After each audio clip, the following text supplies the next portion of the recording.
Did you know that spell cards originally had attack names? Or that Malistaire once had 100,000 health? Oh, you did? Good.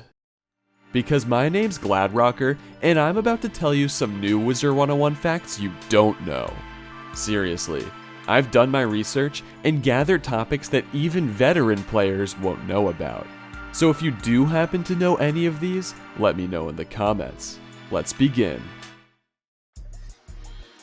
Wizard101 is full of glitches. While some are harmless, others are much more game-breaking, and if abused correctly, could give you a completely unfair advantage in PvP. One very obscure game-breaking glitch that only lasted for just 1 month back in September 2011 was the Mutate Minotaur glitch.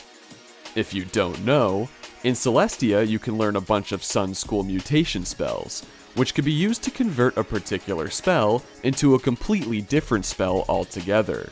For instance, Mutate Swarm can be cast on Locust Swarm to convert it into Polar Swarm.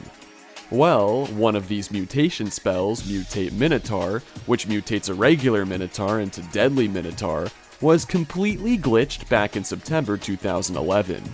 For just 1 month, players were able to use this mutation spell on not just Minotaur, but several other spells, mutating them all into a version of Deadly Minotaur that keeps its original spell's pip cost. For instance, players reported being able to mutate Vampire into a 4-pip Deadly Minotaur, which is pretty insane damage per pip. You can even mutate Ghoul into a 2-pip Deadly Minotaur, which is an ungodly amount of damage for just 2 pips. But it doesn't end there. Best of all, you can mutate a Steel Health into a 1-pip Deadly Minotaur, which is downright diabolical. That's 665 damage for just 1 pip. Needless to say, this glitch was being abused left and right in PvP at the time, resulting in tons of backlash. And after enough complaints, just 1 month later, in October 2011, KI patched it. But just imagine the raw feeling of power you'd have being able to spam Deadly Minotaur every single round for just 1 pip at a time. It doesn't get more game-breaking than that.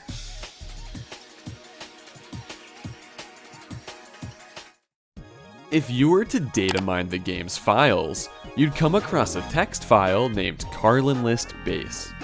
In it, you'd find over 1,700 explicit words.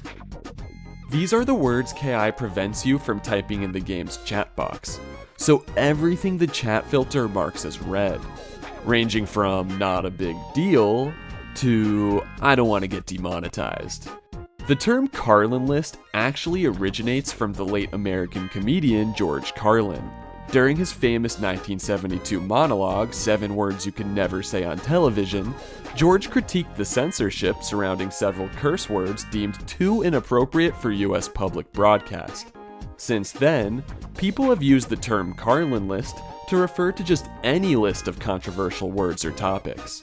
So yeah, the existence of this extremely long text file in Wizard101's code implies that at some point, a KI developer had to sit down and type thousands of explicit words, which I think is pretty funny. Being friends with the developers certainly has its benefits. In the past, KI devs have been known to hand out special gifts to their family and friends, like the exclusive sheep pet, which is one of the rarest items in the entire game to this day, and the Wizard101 Alpha Disc, which was handed out to a select few family and friends of KI developers to playtest the game back in 2007 before it was released. These discs are so rare that they're now considered lost media, because to this day, not a single one has been found after recent attempts from the community to obtain one. Some KI staff members even risked their careers handing out game-breaking exclusive items to their friends. But what if I told you there's an item a KI developer handed out to his friend back in 2010 that's so rare that it's the only one in the entire game that exists to this day? If you recall, In my second iceberg video, I talked about the Pioneer Dragon, a retired pet rewarded to all of Wizard101's beta testers back in 2008. One of the defining flaws of this pet is that it only exists as a first-generation pet, incapable of hatching for another. This means it's impossible to learn any talents beyond its limited talent pool, which is pretty atrocious. So at best, an epic Pioneer Dragon gets Spell Defying, Fire Giver, Fire Shot, and Fire Blade. But at worst, it gets 4 utterly useless Derby talents. However, recently, an early Wizard101 player reached out to me on Twitter, showing actual proof of his very own custom-designed Pioneer Dragon with talents outside its fixed limited talent pool. He obtained it as a gift from a friend of his that worked at King's Isle back around 2010. Not only were these pet talents literally impossible to train on a first-generation Pioneer Dragon, but they were the best talents in the game at the time, consisting of Pain Giver, Sprightly, Spell Defying, and Spellproof. Of course, since then, as the image shows, it learned Fire Shield and equipped a Fire Boon Jewel. But at the time this was gifted, back around 2010, pets couldn't train past Epic, and jewels didn't exist yet, meaning pets were limited to 4 talents at maximum. So yeah, this special Pioneer Dragon had the rarest body, the most useful item card, and the best set of talents in all of Wizard101 at the time, making it the single best pet in the entire game. And this is the only documented instance of someone ever receiving it from a developer, meaning there's only one in existence. And unlike other crazy developer gifts that were later revoked from the player, this custom-designed Pioneer Dragon still exists on the player's account today, making it truly one of a kind. Wizard101's been known to have very obscure collabs and promos. I mean, just look at the Selena Gomez and Nick Jonas collab from the early 2010s. But what most players don't know is that around this same time, Wizard101 actually collabed with another popular music-related brand. Now that's what I call music. If you don't know, Now That's What I Call Music is a long-running series of compilation albums featuring popular songs from the charts at the time. Think Kids Bop, but with the actual songs and no annoying kids. For instance, the series' most recent album, which was released on January 26, 2024, Now That's What I Call Music 89, features songs from Olivia Rodrigo, Doja Cat, and Billie Eilish. So let's take a look at Wizard101's Facebook post from August 9th, 2011. Now That's What I Call Music 39 is available in stores and online August 9th, and contains exclusive promotion codes for Wizard101. Enjoy the biggest new hit songs from your favorite artists on one album as you adventure in the world of Wizard101. Notice how in the image, there's a little strip at the bottom of the CD case advertising this Wizard101 promo. Well, interestingly enough, this strip is actually printed out on the official CD case, which I think is pretty cool. Imagine walking down a Best Buy aisle in 2011 looking for new music, and randomly spotting the Wiz logo on a CD case. I love seeing Wiz references in the real world. So what are these exclusive promotion codes promised in KI's Facebook post? They must be good, because you're spending a lot of money on a physical CD. Even Wizard101's website promised premium membership and content. So surely these codes are redeemable for something really valuable. Right? Right? Well, turns out you just get a 15-day Panther mount and 50% off your first month's membership. Sad. But hey, at least the music was kinda good. I'm looking through these tracks now and wow, they're so 2011. But yeah, there's something so wholesome and nostalgic about seeing an obscure early Wizard101 collab with such a popular brand like this. Talk about a blast from the past. By the way, This collab is so forgettable, it's not even listed on the wiki. In my first Wizard101 Iceberg video, I talked about KI's original concept for Evil Snowman, and how it was planned to stab itself, rip its heart out, and throw it at the opponent. The first iteration of the snowman was a little more gory. He stabbed his snow heart out and threw it. Yeah. Clearly this idea was deemed too disturbing for a children's game, so KI scrapped it. But what if I told you KI slipped in a reference to this original animation concept in the game today? Very recently, in fall 2019, KI introduced the spell writing system, a way to customize and enhance your spells. Basically, you can now collect spellaments from defeating bosses, claiming event rewards, and pay-to-win methods. Ugh. And you can use these spellaments to upgrade your spells. Each spell has multiple upgrade paths, allowing you to customize it in a way that suits your combat style. You want your Bloodbat to gain more accuracy and deal more damage? Go the top route. You want it to deal less damage, but tack on a 3-round deferred damage if you have a curse on you? Yeah, it gets confusing. But what does this have to do with the original Evil Snowman concept? Well, KI actually created a brand new animation for the bottom path versions of Evil Snowman. And that's right, it rips its heart out and throws it at the opponent. There's actually plenty of mobs in Novus that cast this spell. And fun fact, KI even added this animation to Beast Moon, giving it to the Ice Minotaur's tier 4 spell, Bitter Chill. I wonder how close this new animation is to the original 2007 concept. I mean, the KI team made it out to seem a lot more gruesome than this. The snowman's heart is just a snowball. It's not disturbing at all. But considering how much softer the game feels these days, I wonder if the original dev team back in 2007 would have designed it a lot darker. Picture this. The year's 2011 and you just finished a long day at school. You're eager to hop on Wizard101 with your friends. So you get home, race to your computer, boot up the launcher, and whoa! That's not a Wizard101 character. Is KI collabing with Sesame Street? Not quite.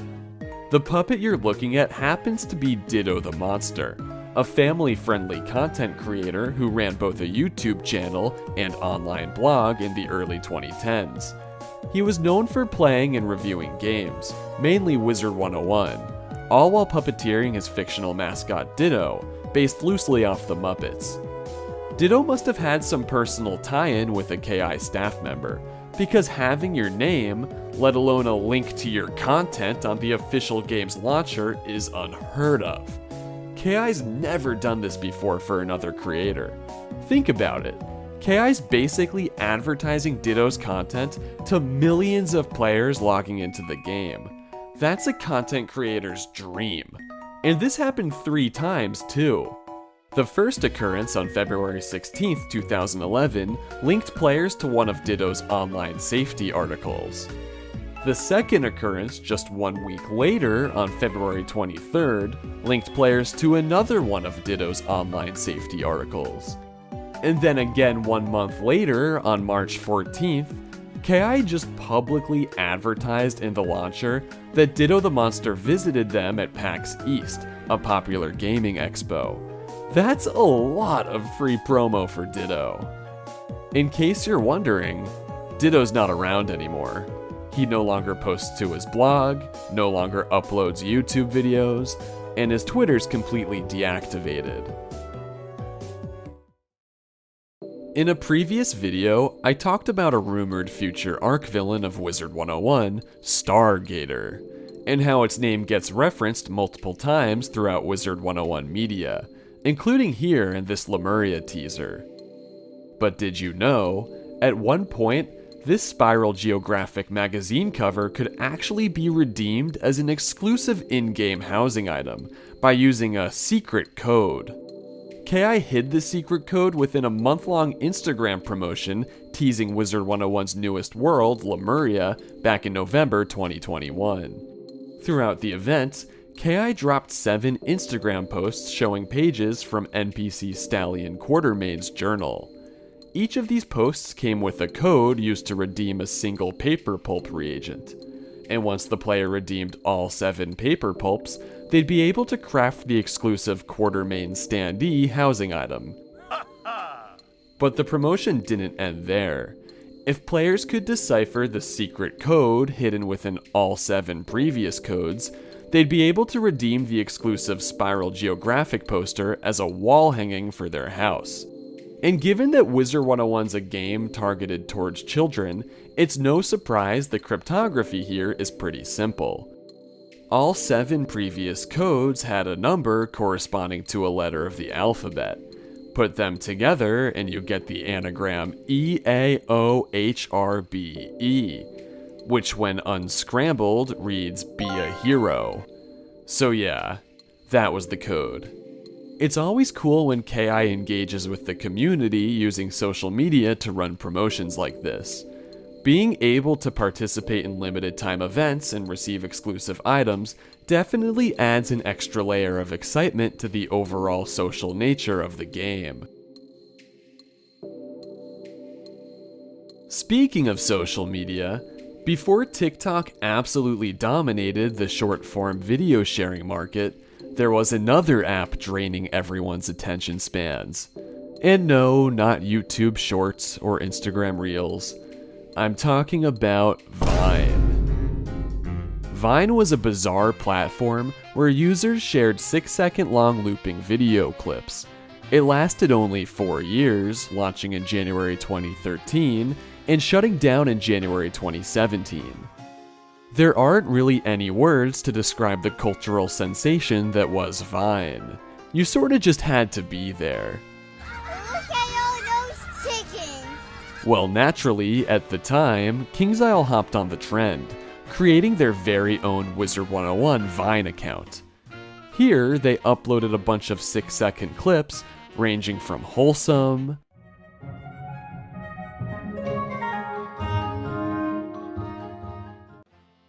to silly,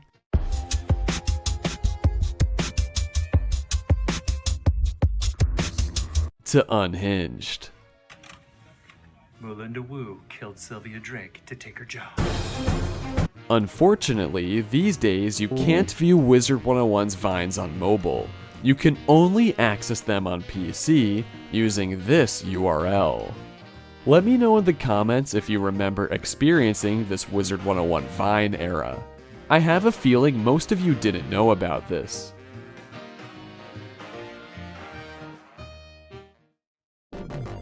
Alright, I think you'll find this last bit of information very interesting. In my first Wizard101 Iceberg video, I discussed the Hellhound Mandela effect, and how most players swear the spell was initially called Hellhound. Even though it's been pretty much confirmed at this point, from old gameplay footage, that the spell's always been called Heckhound. But for all you Hellhound conspiracy theorists out there, don't give in just yet, because I've found some evidence in your favor. As many of you know, Wizard101 has servers all over the world, meaning the game exists in many other languages. Let's take a look at the German server. In it, you'll notice the spell Heckhound is called Höllenhund,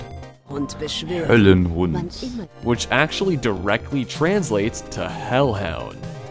Okay, so maybe this German translation is a sign that the English version really was called Hellhound at one point. And perhaps KI forgot to update the German translation of the spell. But here's something even crazier. If you look into the game's actual files, there's plenty of instances where Hellephant is spelled with 2 L's. For instance, the file names for all 4 Oni bobbleheads use the word Hellephant with 2 L's. The file name for the aberrant Hellephant mob in Novus uses 2 L's. Even the interactable Heart of the Hellephant from the Tower of the Hellephant dungeon has 2 L's in its file name. So perhaps at one point, even during the game's alpha, it wasn't just Heckhound that's name was different, but Elephant too. But until KI confirms or denies this, we'll never know. Thank you so much for watching. Before you go, it would really mean a lot if you hit that subscribe button. It helps my channel grow, and it tells me you want to see more videos like this. By the way, I'm always looking for new Wizard101 facts, so if you got any, let me know in the comments, or DM me on Twitter. Anyway, that's all I got for now. I'll catch you all in the next video. Peace.